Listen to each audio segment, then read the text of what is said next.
Bueno, tenemos que seguir refiriéndonos a Venezuela, porque allí no se ha solucionado la crisis política. Ya hace un par de semanas de la elección y Nicolás Maduro fue proclamado triunfador. Fue esto recientemente refrendado por el Tribunal Supremo de Justicia de ese país, un órgano controlado por el chavismo, por el gobierno de Nicolás Maduro. Bueno, la oposición derechista, que no reconoció esas elecciones, la mayoría de los países del mundo tampoco, están solicitando que aparezcan estas famosas actas que no aparecen para validar este triunfo, y bueno, siguen habiendo ahí marchas y contramarchas del oficialismo y la oposición, pero para hablar al respecto ya tenemos el placer de tener en línea nada más ni nada menos que al querido Jorge Altamira, dirigente de política obrera, un emblema ya de la izquierda nacional y por qué no mundial. Yo diría, me animaría a decir, no debe haber muchos dirigentes, cuadros políticos de la talla de Jorge en el mundo con tanta trayectoria, tanta experiencia, tanta formación política y teórica. ¿Qué tal, Jorge? ¿Cómo está? Muchas gracias por atendernos. No, muchísimas gracias a ustedes. Buenas tardes. Buenas tardes, Jorge. Bueno, y probablemente usted no sepa, pero también es un poco el padrino de este programa, el padrino en el buen sentido, claro, no tiene nada que ver con la mafia, Jorge. Bueno, fue nuestro primer entrevistado el año pasado y también lo hemos molestado un par de veces, aprovechando su conocimiento, ¿no?, de la política internacional. No todos los referentes políticos de los partidos tradicionales, patronales, pueden conversar sobre estos temas con el nivel de conocimiento y rigurosidad como lo hace Jorge, que además es un analista internacional, escribe allí artículos sobre el tema constantemente. Mira, yo te voy a decir una cosa. Se ha creado una situación extremadamente compleja a nivel internacional, pero lo que hay que entender es que estas elecciones se llegó por un acuerdo tripartito o incluso cuadripartito, porque a estas elecciones se llega y el gobierno autoriza la presentación de un candidato opositor en función de un acuerdo que se alcanzó en Barbados, en donde a cambio de elecciones relativamente libres, el gobierno norteamericano se comprometía a hacer una serie de licencias que había dado a Venezuela para exportar el petróleo al Golfo de Texas, donde hay refinerías que tienen la capacidad para refinar el petróleo venezolano. Incluso históricamente, cuando las refinerías venezolanas no funcionaban, no tenían un desperfecto o no daban algún abasto, las únicas en el mundo que podían refinar el petróleo pesado de Venezuela eran estas que están en el sur de Estados Unidos. Y efectivamente, de 300.000 barriles por día que producía Venezuela, se fue a 865.000. Es verdad que también en esto hay que incluir la venta de petróleo a China, en la que China le adelantó el pago del petróleo en la forma de un préstamo. Entonces, a medida que Venezuela le exporta a China, va descontándose del préstamo. Ya ahora Venezuela no recibe un solo dólar por la venta a China. Es decir, era un acuerdo que se discutió mucho y hubo concesiones de uno y otro lado. De manera que, al producirse este desenlace, en donde claramente Maduro ha perdido las elecciones y las desconoce por ese motivo, no muestra las actas y se adjudica una diferencia aparentemente normal, es evidente que algún compromiso no se llevó a cabo, algún acuerdo se rompió, o que, dicho de otro modo, las elecciones fueron algo que golpeó el acuerdo. ¿Por qué? Porque si es verdad lo que dicen los opositores, que obtuvieron una victoria holgadísima, una cosa como cerca del 80% o del 70% contra el 25%, ahí todos los acuerdos vuelan, naturalmente. Es decir, Maduro tenía que entregar el gobierno en enero recién, que era el traspaso del mando. Las Fuerzas Armadas están con Maduro, la justicia está con Maduro, la Asamblea Nacional está con Maduro. Tiene todo atado y puede llegar a una transición ordenada y permitir que la oposición esta de derecha gobierne bajo un tutelaje de tantas instituciones del Estado. El problema es que si ganaron por el 70% de los votos, ahí pueden haber desconfiado de que este acuerdo se mantenga en vigencia por el propio peso de la situación.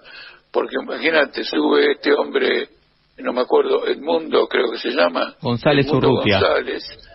Sube y bueno, no puede hacer nada porque todas las instituciones del Estado están en manos de Maduro. Con la cantidad de votos que tuvo, se armó una crisis política, pero ya en la presidencia de la República en manos del Partido Socialista Unificado de Venezuela. Entonces puede ser que haya ocurrido una cosa de este tipo, lo cual demuestra que la crisis política es muy aguda, porque poca gente se ha dado cuenta que el único que aplicó el programa de Milei en el mundo es Venezuela. Venezuela ha logrado dolarizar la economía sin tener un dólar, algo que todos los economistas dicen a Milei que no puede hacerse. Y aplicó un ajuste absolutamente violentísimo para alcanzar este resultado por medio de un método típicamente de Milei, que es desatar una furiosa inflación que liquida todos los valores de salario, jubilación, etcétera, en términos de moneda nacional, y por lo tanto provoca una gran valorización del dólar. Bueno, Milei arrugó cuando vio que se desataba un fenómeno hiperinflacionario a partir de la devaluación que hizo en el mes de diciembre y en el mes de enero. Procuró cerrar la canilla mediante este dólar fijo y un conjunto de maniobras que fue llevando adelante. Por lo tanto, es una crisis extremadamente severa, y esa crisis severa se expresa en el plano político en que estos acuerdos se han roto, pero todavía no terminaron de romperse, porque todavía Biden mantiene las concesiones que le hizo, o mejor dicho, mantiene el levantamiento de sanciones y bloqueos a Venezuela parciales, que beneficia fundamentalmente a la empresa Chevron, que saca el petróleo de Venezuela. Un porcentaje muy elevado de estos 860.000 barriles diarios es de Chevron, no es de PDVSA. Bien, que consiguió cuando se llegó a este acuerdo electoral. Y Biden no toma ningún tipo de medida, aprovecha que hay elecciones, todo el mundo está distraído en Estados Unidos, porque hay elecciones, y mantiene esto en pie. Por lo tanto, es obvio que todavía siguen negociando.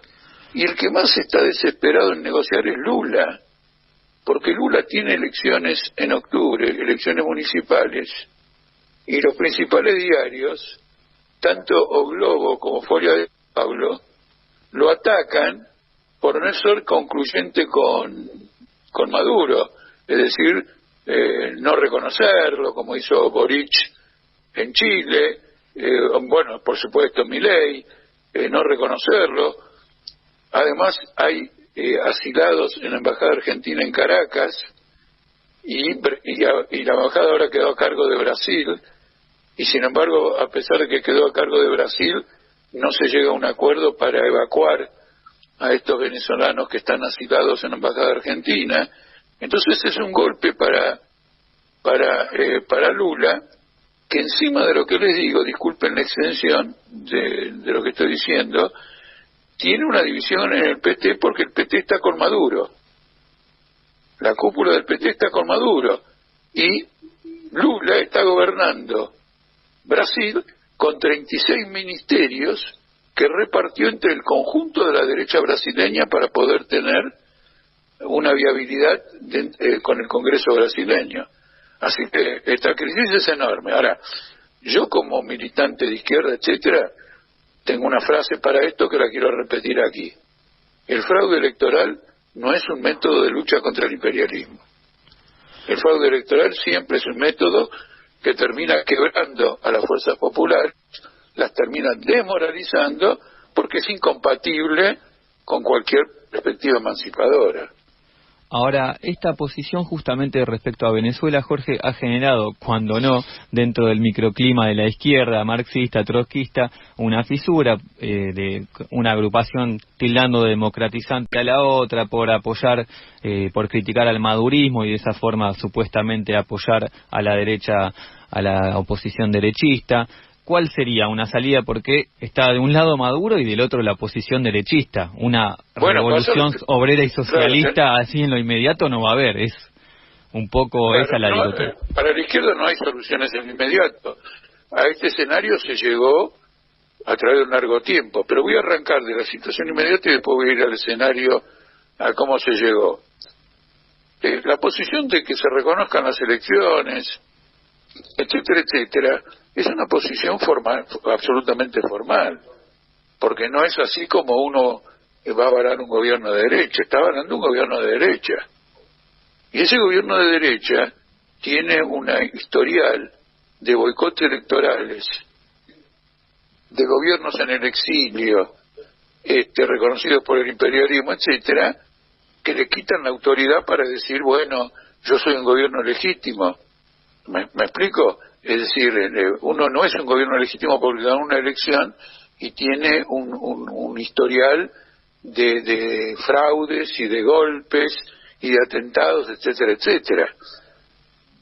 De todos modos, no voy a aceptar de ninguna manera, vuelvo a repetirlo, el fraude electoral de Maduro. Ni siquiera es un fraude electoral. Él convoca elecciones, él las convoca en función de un acuerdo y después va y desconoce él los resultados de las elecciones que convocó a él. Eso ni siquiera es un fraude, eso es simplemente auspicio. Entonces, este es el escenario. En este escenario no podemos estar con la derecha nunca, porque ni en este ni en cualquier escenario una fuerza progresista, revolucionaria, socialista puede tener ningún punto de contacto con la derecha. Pero no se puede hablar. Entonces, los partidos que dicen no, que se reconozca el resultado electoral, están cometiendo una torpeza y revelando cosas muy interesantes. Están revelando que quieren decirle al electorado argentino que votame en el 2025, que yo no soy Maduro y yo soy un demócrata, y si gana la derecha la acepto, y si gana la izquierda mejor, etcétera, etcétera.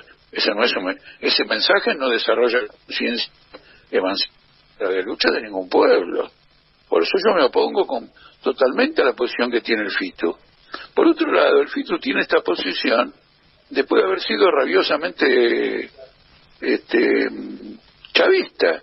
El MST en particular, Izquierda Socialista, fueron rabiosamente chavistas, porque en aquella época fui invitado varias veces yo a hablar en foros venezolanos, y por lo tanto tomé contacto con las fuerzas vinculadas tanto al MST como a Izquierda Socialista, y efectivamente era así. Me acuerdo cuando saludaron como si fuera la toma del Palacio de Invierno, la nacionalización de los canales de televisión que estaban en manos de grupos económicos determinados.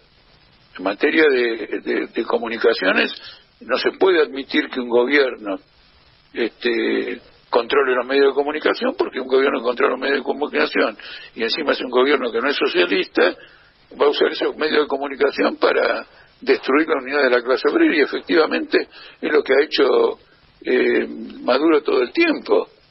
La clase obrera en Venezuela está tremendamente fragmentada y desmoralizada como la consecuencia de este gobierno, y la mayoría no votó a Maduro, sino que votó a la oposición. Impresionante. Y eso que no votaron los que están fuera del país como emigrantes, que se calculan en varios millones. Entonces la conclusión que hay que sacar acá es un mensaje más general para Argentina, para Brasil, para el mundo entero, para Venezuela, de que hay que desarrollar una fuerza revolucionaria independiente. En Argentina es una elección importante para enterrar definitivamente el cadáver del peronismo y del kirchnerismo. No representan la causa popular. En 6 meses Milei ha destruido todo lo que tiene el movimiento obrero, sin que peronistas, ni kirchneristas, ni la CGT, ni los sindicatos, ni nadie hayan presentado la menor resistencia, y no solo eso, sino que están colaborando con el gobierno, como ocurre con la reforma laboral, porque tienen más miedo a la clase obrera estos sectores que lo que le tienen a Milei, y efectivamente lo van acompañando. Inclusive la ley de jubilaciones que se aprobó ayer y que Milei dice que va a vetar, representa un aumento miserable pero nada, son migajas para los jubilados, en las cuales Milei hace un escándalo fenomenal, pero la prueba que son migajas es que acaba de aplaudir esta ley la Fundación Mediterránea, de Pagani, de Arcor, de Techín, de Roggio, de Cavallo, acaban de aplaudir esta ley, diciendo esta es una ley muy buena porque si mañana, bueno, lean lo que escribió la Fundación Mediterránea. Bueno, Jorge, por último, bueno, pareciera un poco el clima en Venezuela ir bajando la efervescencia, las marchas tanto de la oposición como del oficialismo parecieran ir mermando en cuanto a convocatoria, uno posiblemente avisora una normalización y que de esta forma va a servir para la perpetuación del chavismo de Nicolás Maduro en la presidencia, pero hay agoreros que incluso se animan a vaticinar guerra civil, escenarios de conflicto. ¿Cuál es su visión? ¿Qué perspectiva ve en lo fáctico de acá, en los hechos concretos, en lo inmediato en Venezuela? Mira, te escuché un poquito entrecortado, a ver si entendí. No creo que vaya a haber una normalización en un sentido real, porque hay una represión muy tremenda. Y esa represión muy tremenda también, aunque esté dirigida contra la llamada derecha, repercute en la clase obrera haciendo cundir el temor, especialmente en una clase obrera que no está unificada organizativamente, que no tiene un liderazgo, que está enfrentando como víctima toda esta situación. Entonces, no creo que ocurra esto, digamos, de una llamada normalización. Esto va a seguir prosperando y en parte lo que habrá que esperar, porque todavía Maduro sigue siendo presidente constitucional porque el mandato vence en enero, hay que ver quién gana las elecciones en Estados Unidos y cómo ese gobierno que gane se dispone a encarar la cuestión venezolana. ¿No es cierto? Los dos son reaccionarios, tanto la de Harris, que en el discurso en que aceptó su nominación dijo que va a seguir la guerra contra Rusia y la guerra contra Gaza, y están desplegando portaaviones en el Mediterráneo, tener una actitud diferente a la habitual, que no le dio ningún resultado con Venezuela, y si gana Trump, veremos qué es lo que tiene en la cabeza, hasta dónde está dispuesto a llegar en un boicot a Venezuela, y porque por elevación, un boicot a Venezuela también es un boicot o un reforzamiento del boicot a Cuba. Está pasando por una situación social y económica gravísima. Bueno, Jorge, una vez más, muchas gracias por su tiempo, por compartir este análisis con nosotros, muy interesante como siempre. Un abrazo grande y hasta cualquier momento. Bueno, adelante la tribu. Vamos, Jorge. Bueno, ahí estaba el querido